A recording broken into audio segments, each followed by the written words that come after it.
নরওয়ের public transport operator rotor সম্প্রতি একটি নিরাপত্তা অডিটে দেখেছে যে চীনা কোম্পানি ইউটংয়ের তৈরি বাসে গোপন সিম কার্ড ও রিমোট সফটওয়্যার অ্যাক্সেস রয়েছে। এর ফলে প্রস্তুতকারক চীন থেকে যে কোনো মুহূর্তে বাসগুলিকে বন্ধ করে দিতে পারে। চীনা যন্ত্রপাতি নিয়ে একটা অভিযোগ প্রায়শই ওঠে, চীনা জিনিসের কোয়ালিটি নাকি খুব একটা ভালো হয় না। এই অভিযোগ কতটা সত্যি তা নিয়ে বিতর্ক থাকতেই পারে, কিন্তু যে ঘটনা ঘটেছে দুই ইউরোপীয় দেশে তা নিয়ে কোনো বিতর্ক এই মুহূর্তে নেই।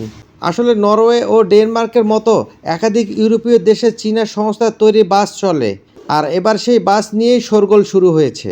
নরওয়ের রাজধানী আসলোর রাস্তায় চলাকালীন চীনা বৈদ্যুতিক বাসে এমন একটি ত্রুটি পাওয়া গেল যা রীতিমতো ঘুম কেড়ে নিয়েছে দেশসহ গোটা বিশ্বের নিরাপত্তা বিশেষজ্ঞদের।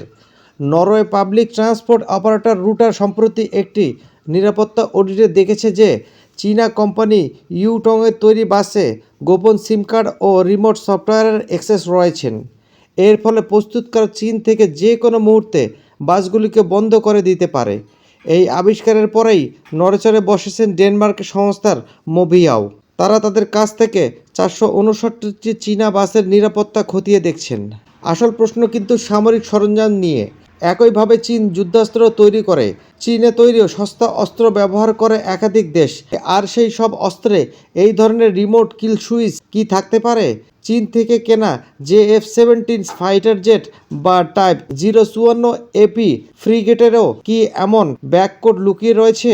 বিশেষজ্ঞরা মনে করছেন, সাধারণ বাসে যদি এমন অবস্থা হয়ে থাকে তাহলে সামরিক সরঞ্জামেও তা থাকা অসম্ভব কিছু নয়। বিশেষ করে চীনের উইংলুং সিরিজের ড্রোনগুলিতে জিওফেন্সিং প্রযুক্তি ব্যবহার হয়।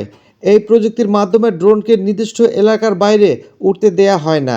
এটি প্রমাণ করে রিমোট কন্ট্রোল করার প্রযুক্তি চীনের হাতে রয়েছে।